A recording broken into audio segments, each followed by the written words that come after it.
Thank you so much. Thank you for the introduction. I'm super happy and excited to be here. Thank you so much for inviting me onto the forum. I know this is such a difficult space for a lot of junior doctors to navigate because they are expected to be standout and shining from day one, where no one's actually ever taught them how to do that, which I always thought was so incredibly unfair. If I think about my own story, when I was post community service, I was actually unemployed for a while.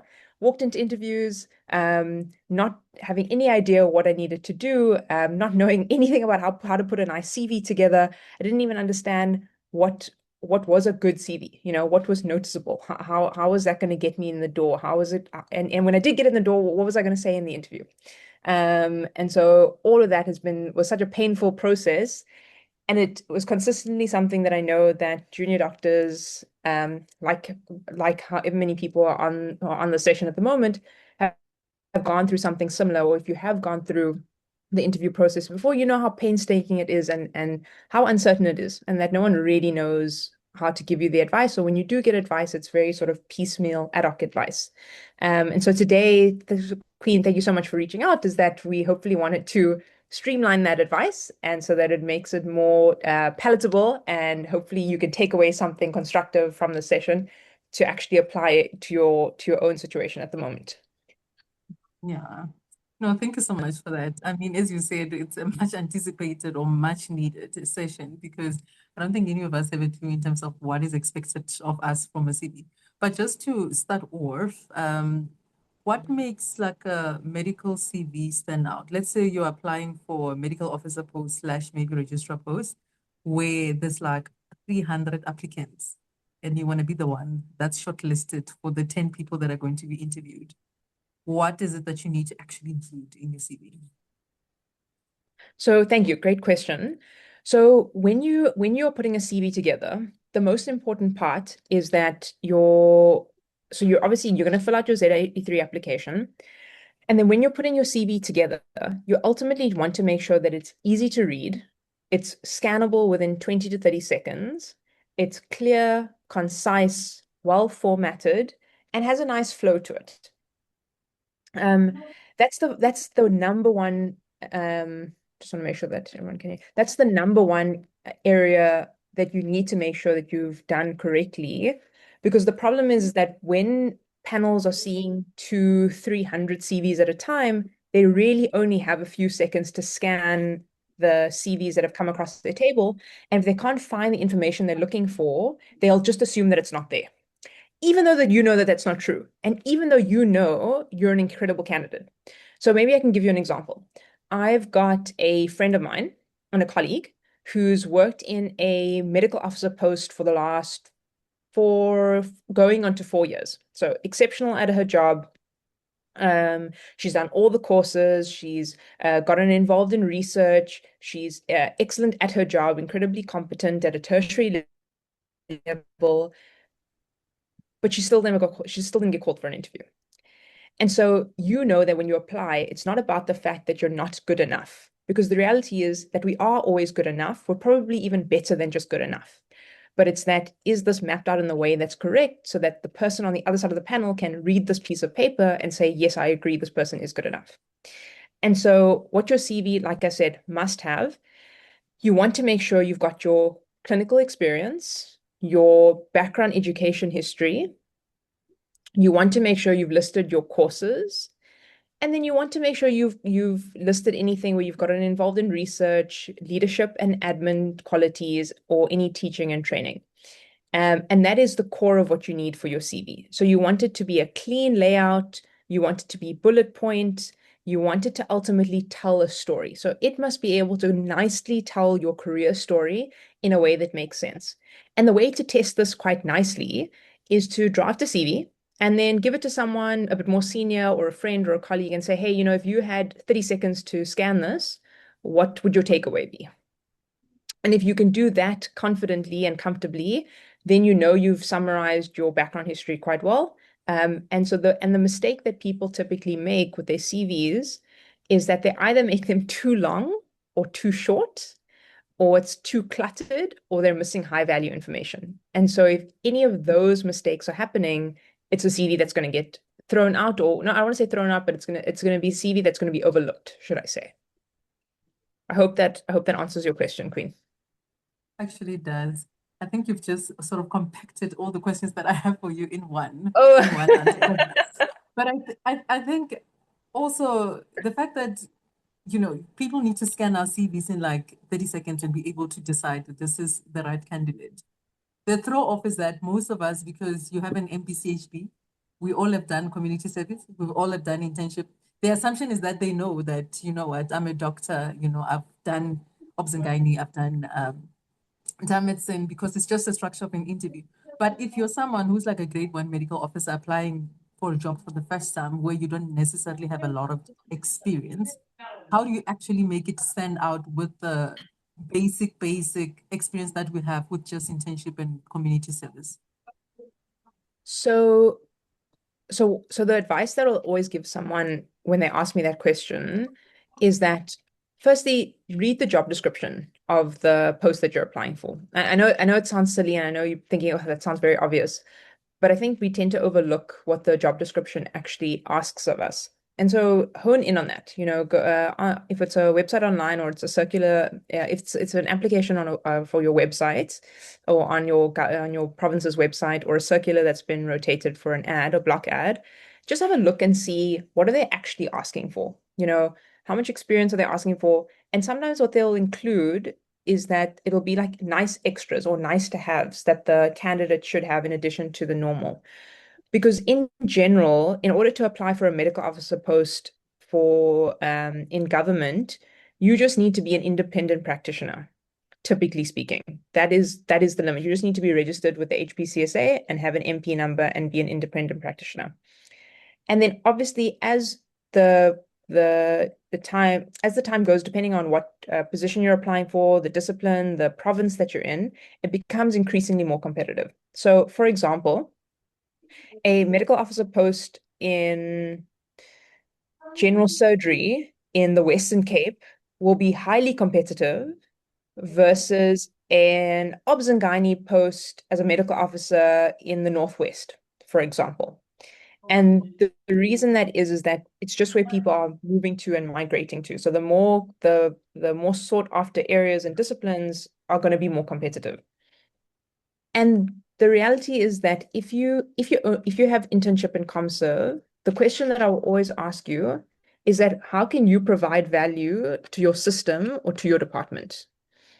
And if you can be creative in that way and understand that that might be what you need to set yourself apart, then you have to be able to identify that. So that might look like identifying a problem in your department and saying, hey, I'm going to be the person to solve that problem.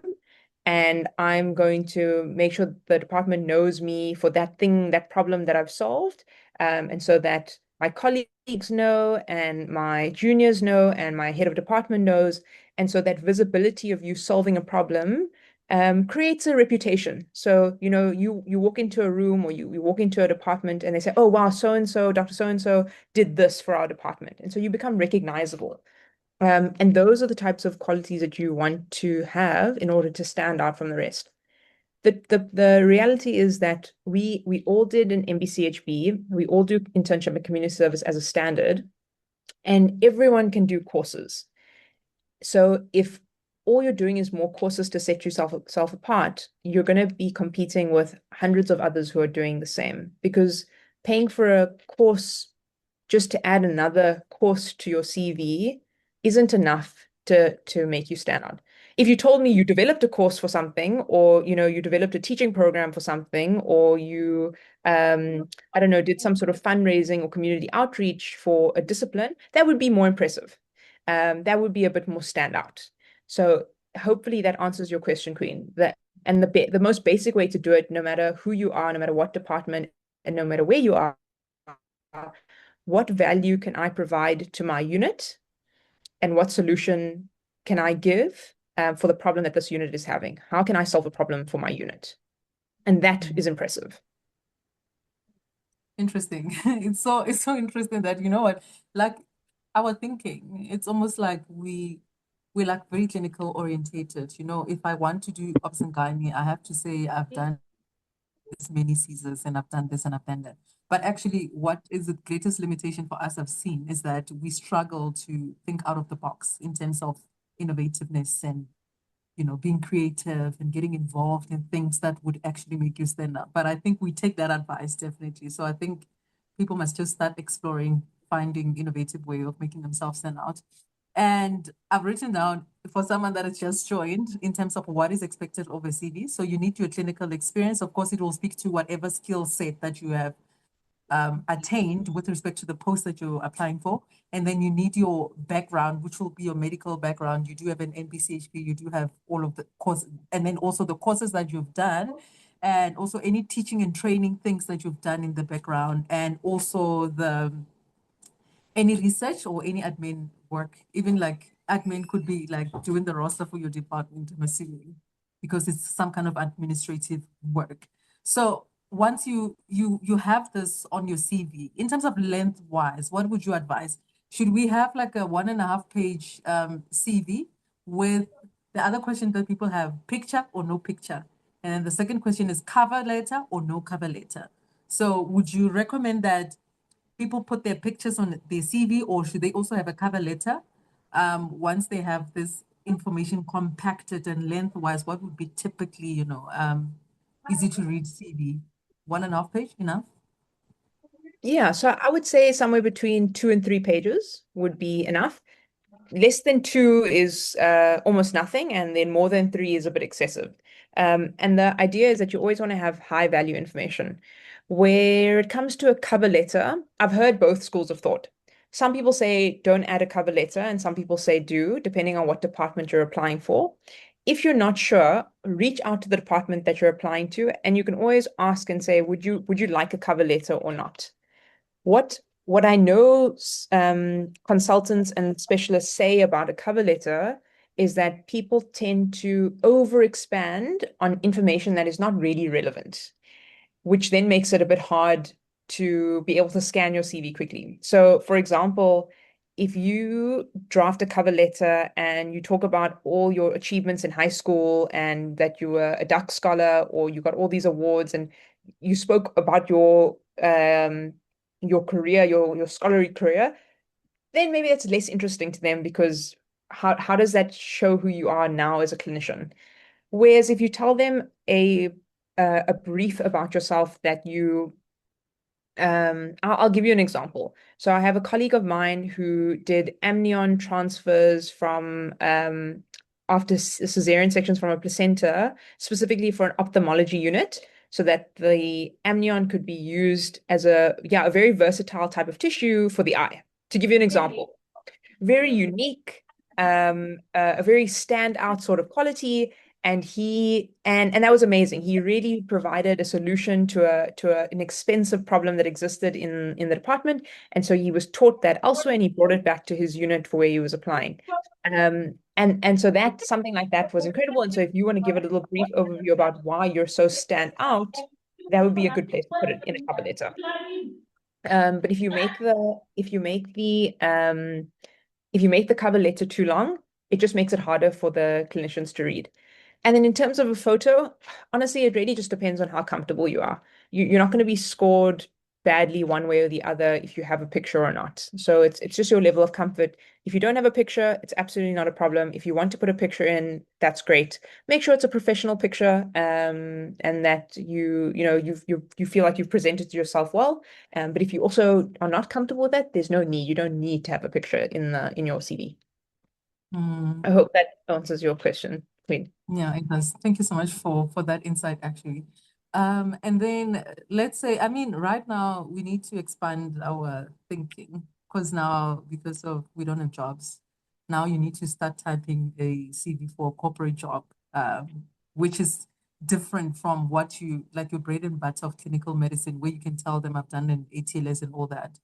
I mean, irrespective of the fact that most of us enter this private sector, small niches, untrained and what can I say, uninformed in terms of the expectation of a corporate job. I'm just going to use this as an example. Mm. So when it comes to CV, when you are tailoring it, I think it's easy to tailor it for a clinical job, let's say in government or in private sector.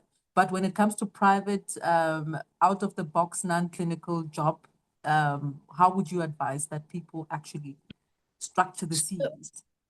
So I'm gonna answer this in a slightly more roundabout way, but I will get to the ultimate crux of it.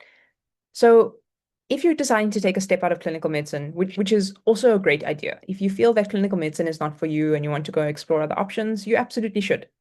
And the beautiful thing is that your MBCHB really is just a tool. And so there are so many opportunities out there for you if you decide that, hey, clinical medicine's not for me. I don't want to be a medical officer. I don't want to be a registrar. I don't want to be a specialist. With your MBCHB, you can become an educator, you can become a researcher, you can work in the tech industry, you can become an entrepreneur, you can go do business consulting, you can go and work for a pharmaceutical company. There are so many options of what we can do. And what I will always bring it back to is say that when you're looking for a job and you're deciding to move out of the clinical space, and you haven't necessarily got a degree behind you that will help you for that job. So, for example, if you tell me you want to go and work as a lawyer, but you've got an MBCHB, that might be a bit tricky. But if you tell me that you want to go work for a med tech company as a content advisor on ECGs, and you know you're really good at that because you did ECGs for your entire medical school and you taught the interns and the students and everything. So you just got really good at ECGs. And this particular company is looking for a content advisor on ECGs. And so now your role is no longer a doctor, it's an educator, it's a content advisor, it's a different type of role, but it's still losing the expertise that you have. When you decide to pivot out of clinical medicine, I would argue and say just take a moment and think about what skills do you have other than your clinical skills? What areas in the world or in a workspace or in your profession do you actually enjoy? Do you think that you are good at, that you get purpose from? And then the third component is what can you realistically get paid for? And so if you can determine, what are your skills? What are you good at? What is an area that someone needs your help with or an area that is lacking for somebody else, and it will give you a drive or purpose or some motivation, and it's something that you can get paid for. You can make a career out of it. You can get a job in that space. But I find that what happens is that if you are a bit confused about your next step or where you're wanting to be or what you know you're good at, then it feels quite overwhelming to go into the job market that is so vast because you don't know, hey, I am really interested in this space. So I really want to go here. So again, I'll give you an example. I know a specialist who is a sub-spec, and she decided that she was no longer wanting to work in the sub-spec space of a discipline. So she looked into taking an AI course in healthcare because she recognizes that AI is becoming progressively more sort of ubiquitous in the spaces that we're in. And so she said, okay, she wants to understand AI so that maybe if she moves into a different space, then she can at least have that behind her and that backing. And it interested her. She saw there was a need for it, and potentially you could get paid for it if that's a job you decide to go into. When it comes to extrapolating skills from your clinical job, I would argue that no one is more capable than you as a doctor working in a public healthcare system, being able to think under pressure, work collaboratively in dynamic teams, have critical thinking and reasoning in high pressure environments. Just think about it. When you're in the middle of a resus and everyone is shouting and screaming and it's very intense, and in that moment, you're having to be calm, cool, and collected to be able to give a reasonable next step to try and save that patient's life. You have to think under pressure. You have to reason through all the information that you've gotten, so that that reasoning, and you have the ability to provide a solution quickly that will hopefully save this patient's life. And so when you think about your own background, think about what skills you've been really good at. You might be excellent at managing conflict resolution. Maybe that is a brilliant skill that you have, and you've gotten so good at it.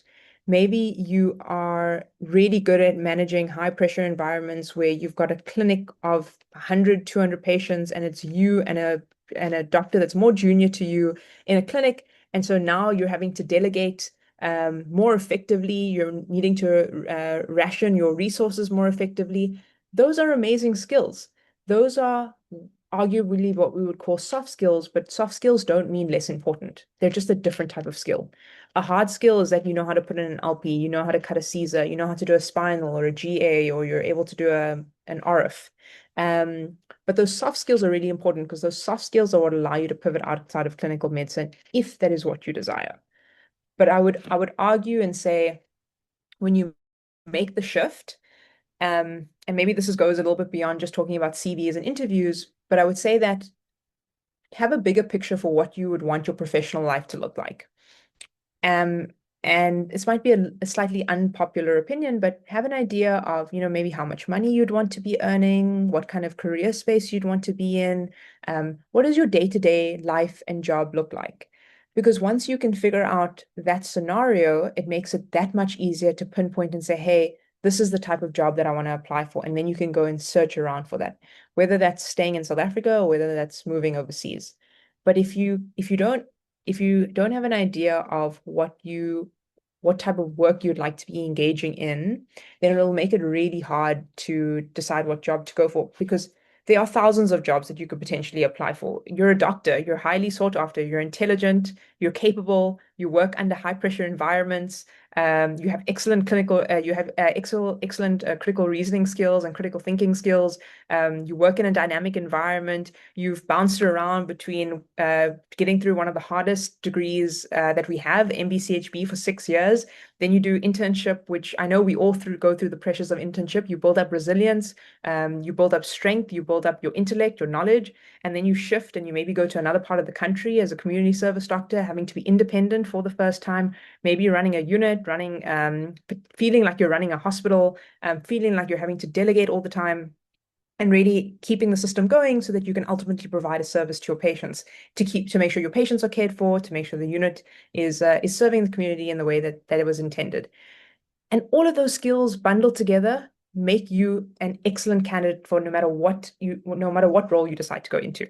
And I don't want you to forget that because that is the point, that you have so much backing behind you. You have so much quality and skill and resilience that you must remember that because that is what you're going to take no matter what role you're going to go into next. And you must believe in yourself that, oh, you know what, I can do it. I know I can do it because I've done it at every point in my career and I know that I can do it again. And that's the beauty of it. Wow, Sarah. Like you're just the motivational speaker that we need. I know you've said a lot, but from everything that you said, I think someone listening to you, it's almost like we just self-discovering how brilliant we are, irrespective of the fact that posts are very scarce. And I think one thing that I draw from what you're saying is that like we need to start documenting those soft skills. Because most of us we focus on, what, I can do compressions for CPR effectively, I can intubate, but the soft skills that you actually acquire throughout medical school, internship, ComServe, most of us we ignore them. When you have to sit down and think about it, it becomes like a mental work to actually extrapolate that for other jobs outside of clinical medicine. So thank you so much for that. We'll start documenting the soft skills. So I know we're running out of time, but I think one other important question before I open the questions for the floor is that interview. Let's say now I'm shortlisted and they call you, they're like, Dr. Ramirez, you are the successful candidate. First of all, we all stress, we all panic, we worry about your outfit. What are you going to wear? Impression of how are they going to think of you? You sit there in the interview. Now it's your turn to speak. I know people do online interviews and physical interviews. Do that make a difference? Because sometimes you are in Cape Town, you're being interviewed in Johannesburg, going there, it's a costly endeavor. Not only that, but it's not a guarantee that you're going to get the job. Does it matter whether you do physical versus virtual interviews? That's question one. Question two, basic structure of how should we interview? Because when you get there, most of us, we anticipate a clinical question. They'll ask you, a elderly lady comes in with sugar of 1.2, 1, 2, 3, 4, 5, 6. The instinctive thing is just to say, give dextrose and keep quiet. But I don't think that's what they want. I'm sure sitting there, they have a rubric and structure. What structure would you give to us in terms of interviewing? and also virtual versus physical interviews, should we get shortlisted? Sure, no problem. Great question. So it really doesn't matter whether you do virtual or in person, if that's what they've offered you. I agree with you. It is a very costly expense, and it's navigating leave and calls to be able to get to that interview. And that can be quite difficult if you're doing it cross country.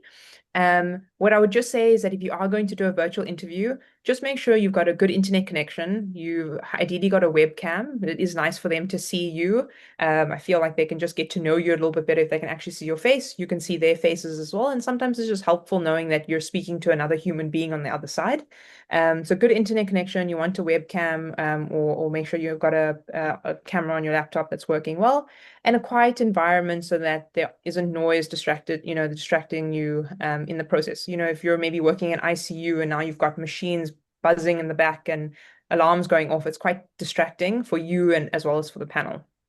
So I hope that answers your question in terms of the difference between in-person and virtual. And then when it comes to structuring your answer, all they want to basically see in that clinical scenario that you described is, can you safely take a patient through the scenario? So I, I definitely don't want you to overthink how you would answer this question. But if you were given that question and in real life, what would you do? What would be the flow and the steps that you would take in order to solve that clinical question? What would you do?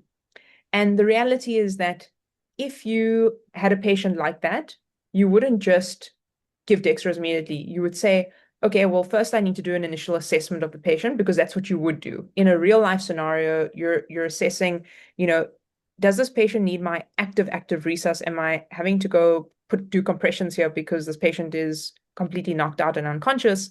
Am I needing to intubate this patient? And what are these vitals? And so even though we've become so good at what we do, and this is a great thing. It is not. I shouldn't count against you. So you're so good at what you do. So it is second nature to just go ahead and do what you know is the correct management for a patient.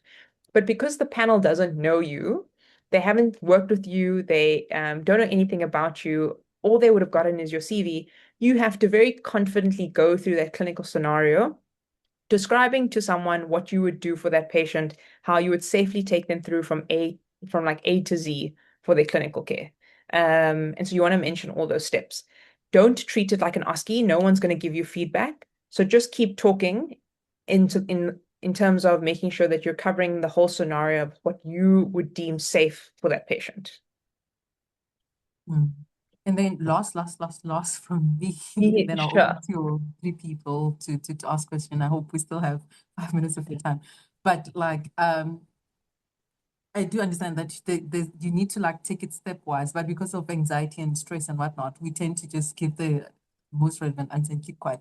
But there's always these questions that come out and most of us don't know how to answer. If they ask you, because that is like a warm-up question, tell us about yourself. So if they ask you, tell us about yourself, do they mean, because the assumption is that while you're sitting there with my CV, you've read my accolades, you've read my clinical skills, you've read, when you say tell us about yourself, most of us we trip because we don't know like what is expected of us. Do they want us verbatim to say what is on the CV in terms of clinical skills, or is it a question where they just want to get to know you a little bit better? Just to warm up into the interview itself. So that is the question for me. And then guys, please do type your questions. I'll read your questions to Zahra in a moment. If you can answer that for me, please. So that question will come up. And the purpose behind that question is, do you know your career story well enough to be able to tell someone else? So they might have scored your CV to get you into the interview, but that panel that is interviewing you might be a different panel that scored your CV. And so this is your opportunity to pretty much verbatim tell your CV over, which is why it's really important that when you walk into your interview, you know your own career story. Because what trips people up is that they walk in and they've forgotten half of what they've done in their professional life, that they just don't mention half of what they've done, which means that if it doesn't get said, it doesn't get scored.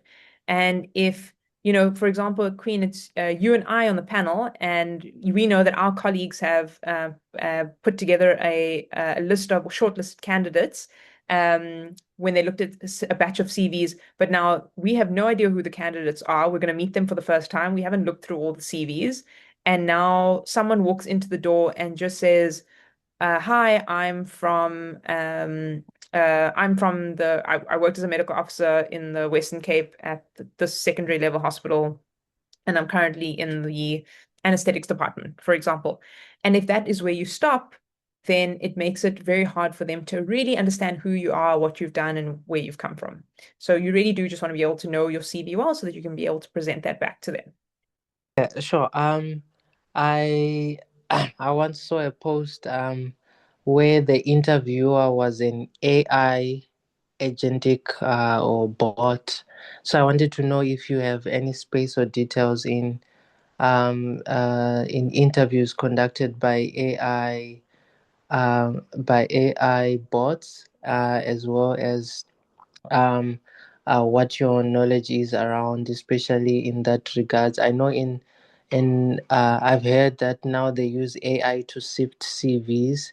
So what key things do they use, if you know any metrics, when they are sifting CVs using AI, if you perhaps know?